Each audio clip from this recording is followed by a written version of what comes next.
my name is Tanya. The phone in my hotel room in Maui was vibrating non-stop. It was 2:17 a.m. And I knew it was the same time as a week ago when I received that fateful text from my sister, Lily. The calls kept piling up, reaching 110. I knew then that her so-called perfect wedding day was starting to fall apart. At 2:19 a.m. I finally picked up the phone. I didn't say a word at first, just listened to the air on the other end to gauge the damage.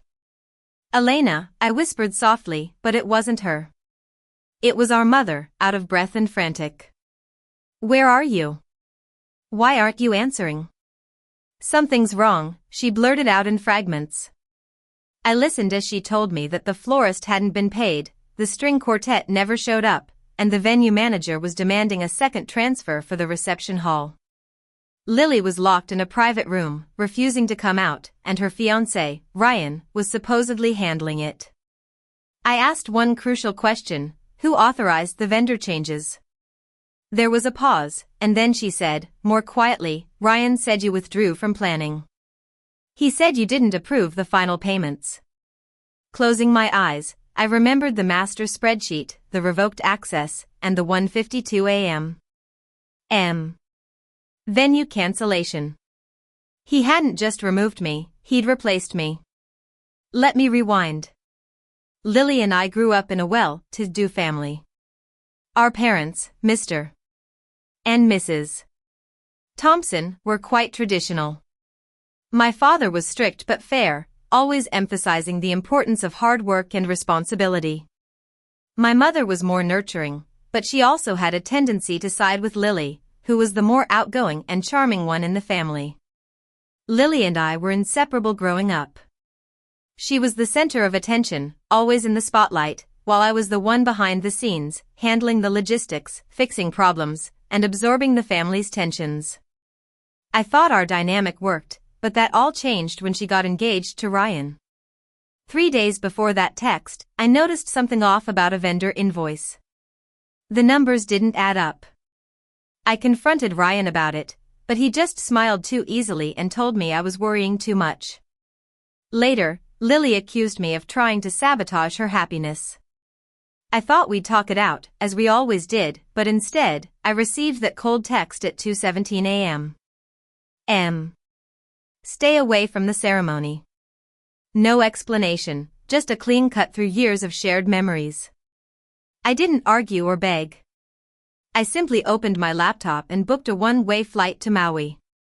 I packed light and left the dress I'd bought for her wedding hanging untouched in my closet. At the airport, my phone remained silent. It was as if I'd already been erased from the guest list and everyone's memory. When the plane took off into the night sky, I felt a clarity colder than heartbreak. If I was a threat to her perfect day, then that day wasn't perfect at all. In Maui, I checked into a small hotel near the water and turned my phone face down on the nightstand. The wedding was in 6 days, and I told myself not to think about it. But as the sun set, I couldn't help but replay every conversation from the past month. Lily had been tense and defensive. Every time I mentioned budgets or timelines, she snapped. Ryan, who used to not care about details, started attending our planning meetings. He insisted on handling the final payments himself, saying it was cleaner that way. 2 weeks ago, my access to the master spreadsheet was revoked, and he claimed it was a technical glitch. On the third morning in Maui, I broke my rule and checked my email. There were 50 unread messages, mostly vendor confirmations forwarded from the shared wedding account. But the dates were wrong, deposits were marked paid twice, and there was a venue cancellation notice timestamped at 1:52 a.m. The same night Lily texted me. My pulse slowed as I noticed the patterns. The cancellation had been reversed 20 minutes later, and the contact number was Ryan's private line. I stepped onto the balcony overlooking the ocean and anonymously called the venue. The coordinator hesitated before answering, admitting there was confusion. Ryan had said the bride was overwhelmed and wanted to limit outside interference. And that outside interference was me. That evening, as the sky turned violet, my phone started lighting up with missed calls. I watched the numbers climb, refusing to answer. After hanging up with my mother, I opened the archived wedding account I'd duplicated months ago out of habit. Every invoice had subtle edits, the bank routing numbers were slightly altered, and confirmation emails were redirected. Someone had created a shadow chain of payments, and because I'd been publicly cut out, no one questioned the changes privately. Then Elena called. She whispered that she thought I was trying to ruin the wedding because Ryan had shown her emails from my old account. The emails said the venue was unsafe and that guests should reconsider attending. I knew I hadn't written them. I told her to check the sender address and headers. She inhaled sharply, and there was silence. Then she realized it was my old account, the one Ryan had helped me recover after I forgot the password. Just then, I could hear footsteps and someone knocking in the background. Her voice dropped to a tremor as she said Ryan was saying the catering company had pulled out and was asking her to authorize another transfer. I told her not to sign anything and to ask for the original contracts, not the copies he printed. Then the line went dead. I didn't book a return flight right away. Distance was still my advantage. From my balcony in Maui, I pieced together the timeline. Ryan had entered the planning process 6 weeks ago. Vendor access shifted 5 weeks ago. My credentials failed 4 weeks ago. The anonymous emails began 3 weeks ago, and 1 week ago, I was removed entirely. It was a clean substitution. By dawn, I'd compiled screenshots, metadata, and transaction logs into a single encrypted file. I sent it to Lily with a simple message, look at the timestamps. Hours passed, and the ocean moved indifferently. My phone stayed dark until 11:43 a.m.